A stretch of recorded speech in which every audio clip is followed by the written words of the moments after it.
everyone, I am Abhinav and in this video we are going to study LC oscillations. अब oscillation सुनते से हमारे दिमाग की बत्ती हो जाती है गुल, बिकॉज ऑसिलेशन तो सर 11th स्टैंडर्ड का टॉपिक है और 11th में तो हम कहां पढ़ते थे। बट अगर आपको 12th के इस टॉपिक को अच्छे से समझना है तो आपको 11th के ऑसिलेशन टॉपिक का थोड़ा बहुत आइडिया तो होना चाहिए। तो चलो पहले मैं आपको वो आइडिया दे देता हूं एंड देन हम एलसी ऑसिलेशन को पढ़ेंगे। हमने 11th स्टैंडर्ड में ये पढ़ा था कि ऑसिलेशन होने की फर्स्ट कंडीशन क्या होती है, जब कोई ऑब्जेक्ट अपनी मीन पोजीशन के about to and fro motion करे तब हम बोलते थे वो ऑब्जेक्ट ऑसिलेशन कर रहा है। और एग्जाम्पल के तौर पे ये दो एग्जाम्पल्स जो मैंने आपको यहां पर बनाकर दिए ये आपने देखे होंगे, जहां पर एक बॉब एक स्ट्रिंग की हेल्प से एक रिजिड सपोर्ट से हैंग कर दिया जाता है और उसको अगर हम थोड़ा भी डिस्प्लेस कराए तो ये पेंडुलम अपनी मेन पोजीशन के अबाउट टू एंड फ्रो करेगा। सिमिलरली अगर इस बॉक्स को मैं अंदर की तरफ कंप्रेस करूं और छोड़ दूं तो ये बाहर की तरफ जाएगा and then to and fro करेगा। सिमिलरली अगर इसको मैं बाहर की तरफ एक्सपांड करता एंड देन छोड़ देता तो अंदर की तरफ जाता and to and fro motion करता। तो ये दोनों ही एग्जांपल ऑसिलेशन के होते हैं। अब ऑसिलेशन पढ़ते वक्त आपने ये मैथमेटिकल कंडीशन जरूर पढ़ी होगी कि एफ जो होता है, यहां पे एफ होती है स्प्रिंग में लगने वाली रीस्टोरिंग फोर्स या इस बॉब में लगने वाली रीस्टोरिंग फोर्स जो उसको अपनी मेन पोजीशन पर लेके आती है। तो वो restoring force is equal to minus के एक्स। ये इक्वेशन हमने 11th स्टैंडर्ड में देखी थी। फोर्स को मैंने लिख दिया from Newton second law mass into acceleration minus के X as it is. We also know that कि अगर x का एक बार डिफ्रेंशिएट करो तो वेलोसिटी मिलता है और एक और बार डिफ्रेंशिएट कर दो तो एक्सेलरेशन। तो a का डबल डिफ्रेंशिएशन, x का अगर डबल डिफ्रेंशिएशन किया जाए तो हमें एक्सेलरेशन मिल जाएगा।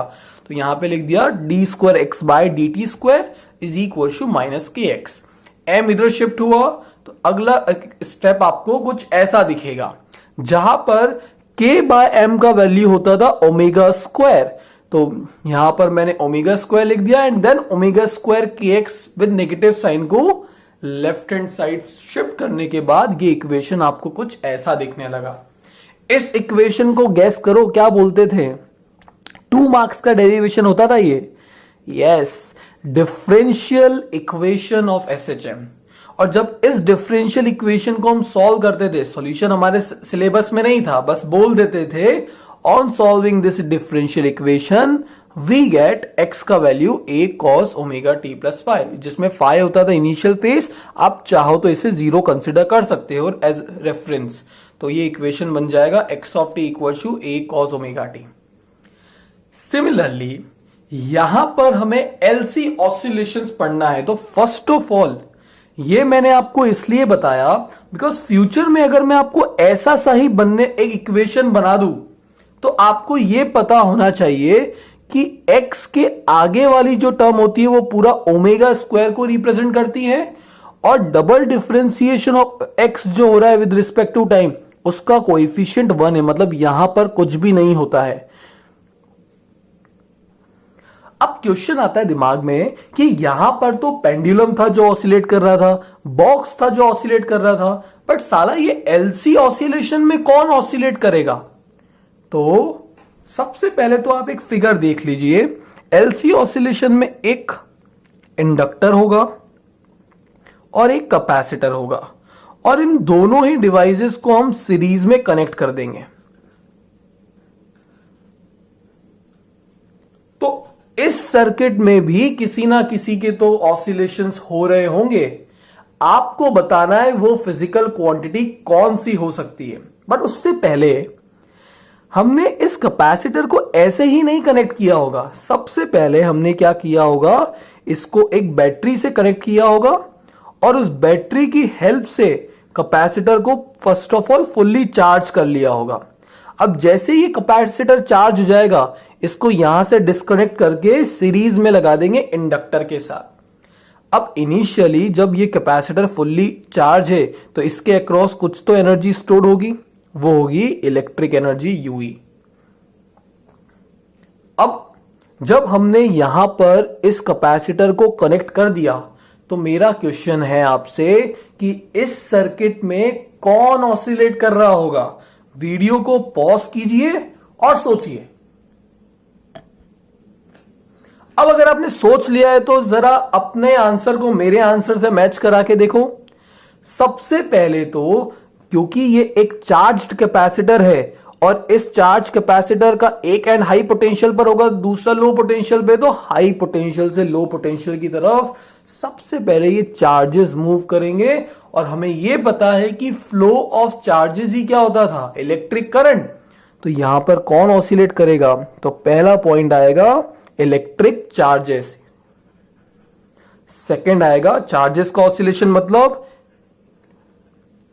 इलेक्ट्रिक करंट का ऑसिलेशन। तो ये दो चीजें यहां पर ऑसिलेट कर रही होगी टू एंड फ्रो। बट सिर्फ ये दो ही नहीं होने वाली है, इनके साथ साथ इलेक्ट्रिक एनर्जी भी ऑसिलेट करेगी।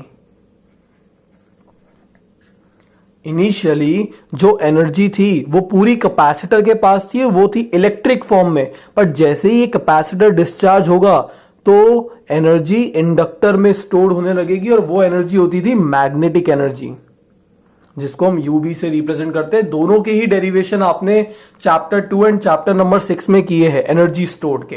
तो ये तीनों चीजों के ऑसिलेशन हो रहे होंगे। अब ये तीनों चीजों के ऑसिलेशन कैसे हो रहे होंगे, उसका मैथमेटिकल इक्वेशन क्या होगा, वही हमको इस डेरिवेशन में देखना है। तो अभी तक मैंने आपको बताया कि इस वीडियो में हम एलसी ऑसिलेशन पढ़ेंगे और उस एलसी ऑसिलेशन में हम किसके ऑसिलेशन की स्टडी करने वाले हैं। एक इंडक्टर और कैपेसिटर के अक्रॉस चार्जेस ऑसिलेट करेंगे, चार्जेस की वजह से इलेक्ट्रिक करंट भी ऑसिलेट करेगा एंड देन इलेक्ट्रिक एनर्जी भी ऑसिलेट करेगी। चलिए तो स्टार्ट करते हैं। यहां पर आपको डायग्राम दिख रहा होगा जिसमें एक कैपेसिटर एक इंडक्टर है जिन्हें सीरीज कनेक्शन में जोड़ दिया गया है। We know that the potential difference across capacitor is Q by C and potential difference across the inductor is minus L di by dt। ये दोनों ही, ये हमने चैप्टर 2 में देखा था, ये हमने चैप्टर नंबर 6 में देखा है। नाउ अगर मैं इस सर्किट में किरचॉफ वोल्टेज लॉ लगाता तो वोल्टेज लॉ कहता था कि जितने भी डिवाइस सर्किट में हैं उन सभी के अक्रॉस के पोटेंशियल ड्रॉप का सम 0 होना चाहिए। तो इसके अक्रॉस का पोटेंशियल ड्रॉप कितना है, Q बाय C। इसके अक्रॉस का पोटेंशियल ड्रॉप कितना है, minus L di by dt।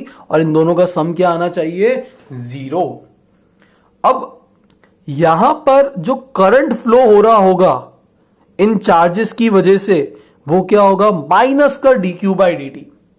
अब ये तो समझ आता है करंट होता है rate of flowing charge dq by dt, पर ये माइनस साइन क्या सिग्निफाई करता होगा इधर, इसका सिग्निफिकेंस क्या होगा। तो ये समझिए इनिशियली इस कैपेसिटर प्लेट पे चार्जेस पॉजिटिव थे, इस पे नेगेटिव लेट से। तो जैसे चार्जेस फ्लो करेंगे तभी करंट आएगा, मतलब जब करंट का वैल्यू बढ़ेगा तब कैपेसिटर प्लेट के ऊपर प्रेजेंट चार्जेस का वैल्यू तो घटेगा ना, इसलिए ये नेगेटिव साइन आता है। ये नेगेटिव क्या बताता है कि जब करंट बढ़ रहा है तो चार्जेस कम हो रहे हैं। तो यहां पर ये जो करंट आ रहा है इस करंट की जगह मैंने लिख दिया माइनस dq बाई dt। अब ये माइनस बाहर गया तो बन गया प्लस, और ये हो गया डबल डिफरेंशिएशन किसका, q का। तो d square q by dt square और सबका सम 0। अब अभी हाल मैंने आपको बताया था कि जो डिफरेंशियल इक्वेशन होती है उसमें डबल डिफरेंशिएशन जिस भी क्वांटिटी का हो रहा होता है उसके आगे का जो कोएफिशिएंट होता है वो 1 होना चाहिए। बट इधर तो L आ रहा है तो मुझे इस पूरी इक्वेशन को L से डिवाइड करना पड़ेगा। जब मैं ऐसा करूंगा तो यहां पर ये टर्म तो कैंसिल आउट हो जाएगा, बट इधर क्या आ जाएगा, L टाइम्स C और 0 डिवाइडेड बाय L इज 0। अब इस इक्वेशन को ध्यान से देखिए और इस इक्वेशन से कंपेयर कीजिए जो अभी हमने देखा था 11th स्टैंडर्ड में हम देख कर आए हैं।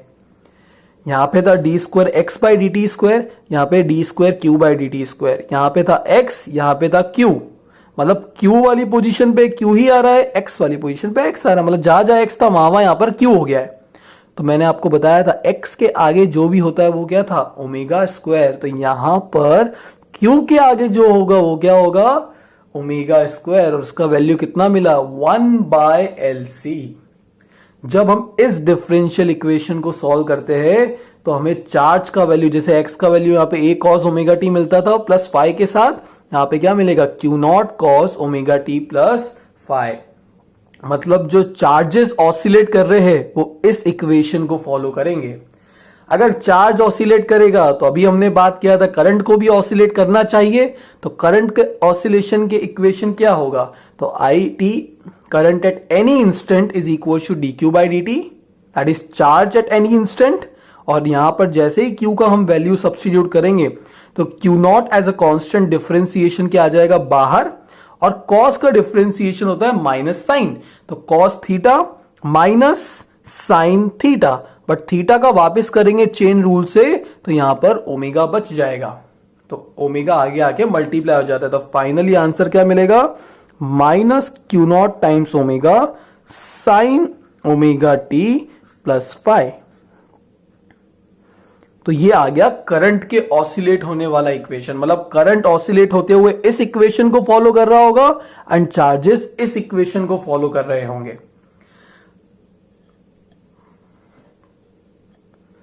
अब आप सभी ने लोअर स्टैंडर्ड में पढ़ा है और अगले चैप्टर में भी आप पढ़ने वाले हैं कि जब कभी भी एक चार्ज ऑसिलेट करता है, या मैं बोलूं जब एक चार्ज एक्सेलरेटेड मोशन में होता है, तब वो इलेक्ट्रोमैग्नेटिक वेव्स को जनरेट करता है। ये ऐसा क्यों होता होगा वो चैप्टर 8 में पता लगेगा, बिकॉज चैप्टर 8 का नाम ही ईएम वेव्स है। बट आपको ये पता है कि oscillating charges produces electromagnetic waves. यहां पे भी तो चार्ज ऑसिलेट कर रहा है, इधर से इधर, इधर से इधर, तो उस वक्त भी इलेक्ट्रोमैग्नेटिक वेव्स बन रही होगी। अब हर इलेक्ट्रोमैग्नेटिक वेव्स की अपनी कुछ फ्रीक्वेंसी होती है, तो यहां से जो इलेक्ट्रोमैग्नेटिक वेव्स बन रही होगी उसकी फ्रीक्वेंसी किस पर डिपेंड करेगी। तो अब देखो, अभी मैंने आपको बताया था कि Q के आगे जो भी होता है वो होता है ओमेगा स्क्वायर, और omega square is nothing but angular frequency.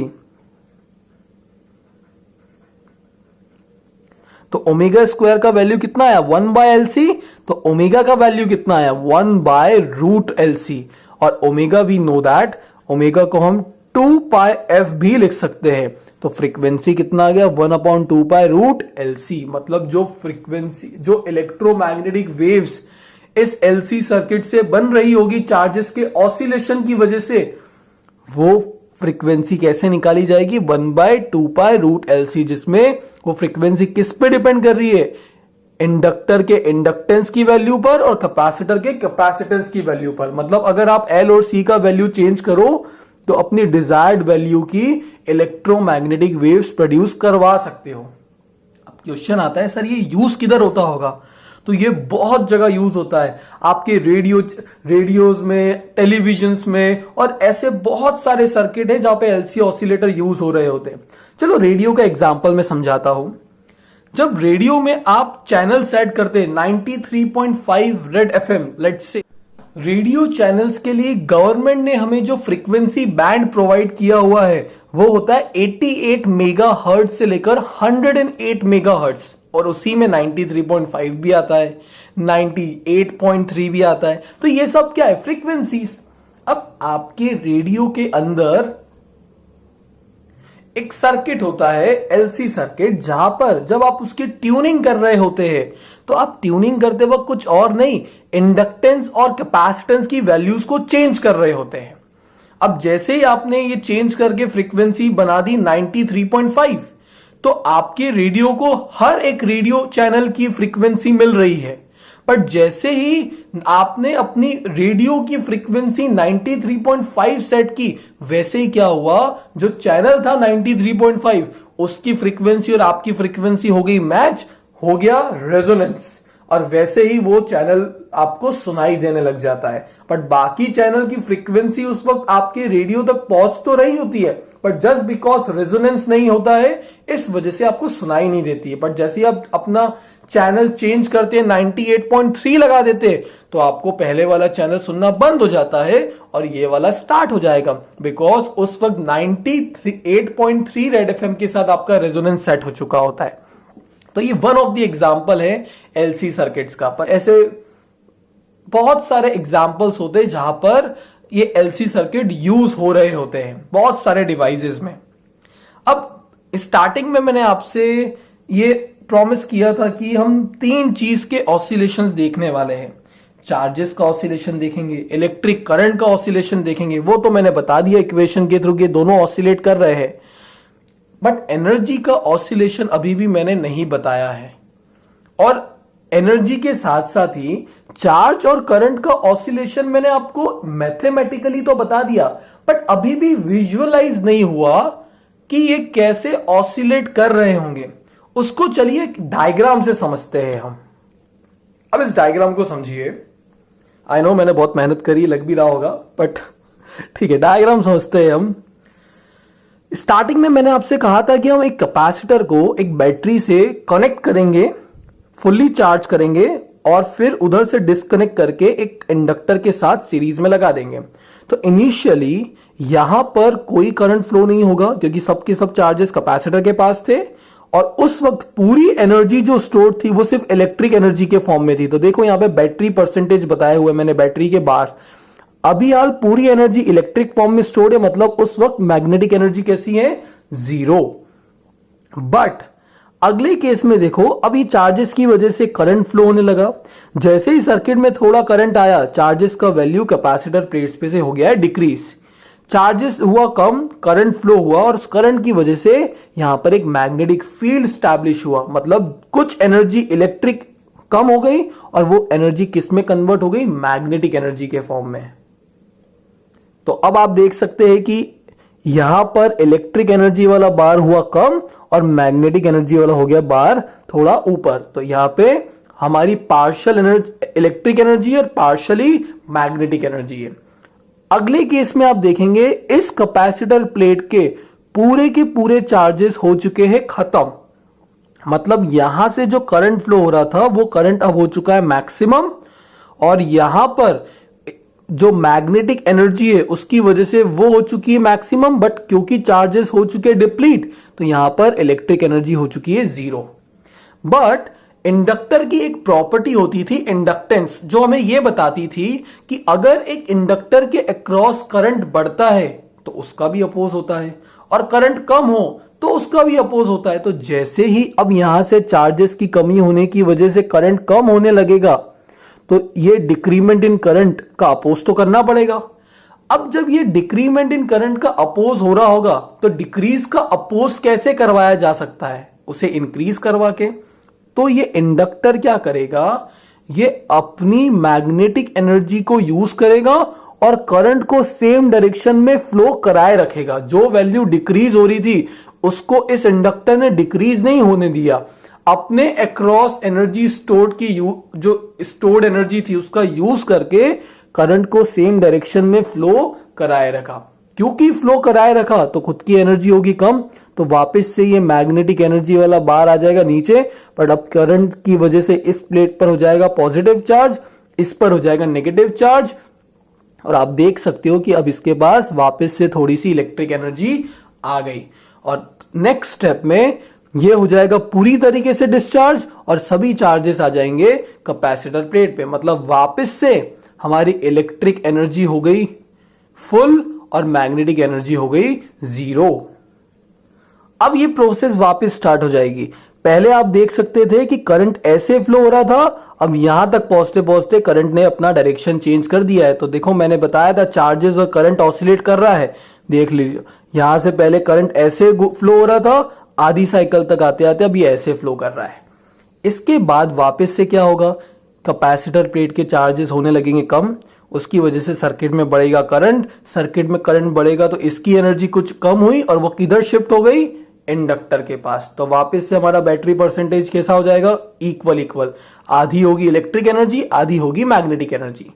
फिर यहां के पूरे चार्जेस हो जाएंगे खत्म और पूरी की पूरी एनर्जी किस में कन्वर्ट हो जाएगी? इलेक्ट्रिक मैग्नेटिक एनर्जी में। तो यहां पे मैग्नेटिक एनर्जी का परसेंटेज बार फिर बढ़ गया और इलेक्ट्रिक एनर्जी वाला फिर से 0 हो गया। अगेन जब अब इस इधर से चार्जेस नहीं आएंगे तो करंट का वैल्यू होने लगेगा डिक्रीज, बट उस डिक्रीज को कौन संभाल लेगा? इंडक्टर। इंडक्टर उसको डिक्रीज नहीं होने देगा और करंट को फ्लो कराए रखेगा।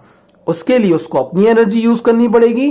तो यहां पर इसने अपनी एनर्जी को थोड़ा लूज किया और करंट को फ्लो कराए रखा। वापस से चार्जेस इस प्लेट पे पॉजिटिव आने लगे, इस पे नेगेटिव, तो यहां पे फिर से एनर्जी पार्शियल हो गई और नेक्स्ट स्टेप में पूरे चार्जेस वापस किधर चले गए?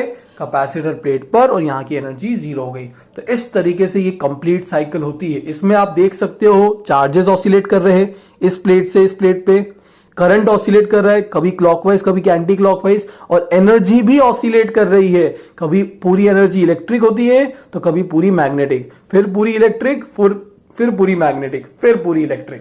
तो एलसी ऑसिलेटर में तीन चीजों के, तीन फिजिकल क्वांटिटी के ऑसिलेशन होते हैं, electric charge, electric current and energy. अब कभी कभी इसमें पूछा जाता है sum of energy stored in LC circuit. दो टाइप की एनर्जी थी, एक थी इलेक्ट्रिक, एक थी मैग्नेटिक। तो अगर हम किसी भी वक्त पर इन दोनों एनर्जी का सम करें तो क्या वो सम कांस्टेंट आना चाहिए? वो हम देखते हैं। चार्ज का इक्वेशन आया था Q not cos omega T, और इसको डिफरेंशिएट करके करंट का इक्वेशन हमारा आया था minus Q not omega sine omega T. अभी थोड़ी देर पहले हमने किया था। Energy stored in a capacitor, formula क्या होता है? Q square by 2c, chapter 2 में हमने डिराइव किया हुआ है। क्यू का वैल्यू मैंने ये रख दिया and finally energy stored capacitor के अक्रॉस कितनी आ गई? Q naught square cos square omega T by 2c। Similarly energy stored in the inductor is half L I square, ये हमने चैप्टर 6 में डिराइव किया है। यहां पर आई का वैल्यू ये कुछ था, उसका स्क्वायर करके लिख दिया गया है। अब we know that omega square होता है 1/LC, तो जैसे यहां पे रखूंगा एल से कैंसिल आउट हो जाएगा, सिर्फ सी बचेगा, तो वो हो जाएगा Q square Q naught square by 2c sine square omega T. ये हो गई इलेक्ट्रिक एनर्जी, ये हो गई मैग्नेटिक एनर्जी। और अगर हम इन दोनों एनर्जी का सम करें तो Q naught square by 2c cos square omega T plus Q naught square by 2c sine square omega T. और अब ये देख के तो आपको फीलिंग आ ही गया होगा कि ये कॉमन निकालते से जो ब्रैकेट में बचने वाला है वो हमारा 10th स्टैंडर्ड का सबसे अच्छा फॉर्मूला मानते थे हम, जिसका वैल्यू आ जाता है 1। तो अब बचा क्या? Q naught square by 2c। अब ना क्यू नॉट टाइम डिपेंडेंट है ना कैपेसिटर की वैल्यू टाइम डिपेंडेंट है, मतलब सम ऑफ एनर्जी कैसा आ रहा है? कांस्टेंट। किसी भी वक्त पर आप एनर्जी का सम करोगे दोनों की तो वो हमेशा कांस्टेंट ही होगा। अब यहां पे आपको एक क्वेश्चन आ सकता है कि अगर एक बार जिंदगी में कैपेसिटर को चार्ज कर दो और इंडक्टर के साथ कनेक्ट कर दो तो जिंदगी भर चार्ज ऑसिलेट होते रहेंगे, जिंदगी भर इलेक्ट्रोमैग्नेटिक वेव बनती रहेगी, एनर्जी फ्री हो गई? ऐसा होता नहीं है। ये जो कंडीशन हमने पढ़ी ये तो आइडियल थी, बिकॉज इंडक्टर एक वायर का बना होता है, तो जब ये करंट इसमें से फ्लो हो रहा होगा तो वायर का कुछ तो रेजिस्टेंस होगा ना। तो इस रेजिस्टेंस की वजह से ये जो ऑसिलेशन हो रहे हैं वो आइडियल ना होके कैसे हो जाएंगे? डैम्ड ऑसिलेशन, मतलब चार्जेस और करंट का वैल्यू टाइम के साथ डिक्रीज होने लगेगा और अल्टीमेटली फिनिश हो जाएगा, खत्म हो जाएगा।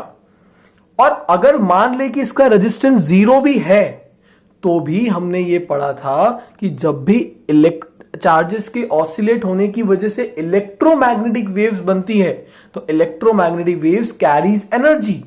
रदरफोर्ड का जो ड्रॉबैक था उसमें ये हमने पढ़ा था कि इलेक्ट्रोमैग्नेटिक वेव तो एनर्जी कैरी करती है, और अगर वो बनकर बाहर निकल रही है मतलब इस सर्किट की एनर्जी भी कांस्टेंट नहीं होगी, वो भी लूज हो रही होगी, तो फ्री में एनर्जी नहीं मिलने वाली है। ये एक आइडियल केस हमने पढ़ा था। बट जैसे ही आप कैपेसिटर को चार्ज करोगे ये प्रोसेस थोड़ी देर के लिए तो होगी, फिर बंद हो जाएगी। इसके ये दो लिमिटेशंस हैं। तो LC oscillations are not realistic, हमेशा रियलिस्टिक नहीं है। उसके लिए आपको एक्सटर्नल एनर्जी कंटिन्यूअसली प्रोवाइड करती रहनी पड़ेगी, तो ही ये चलते रहेंगे। Thank you so much.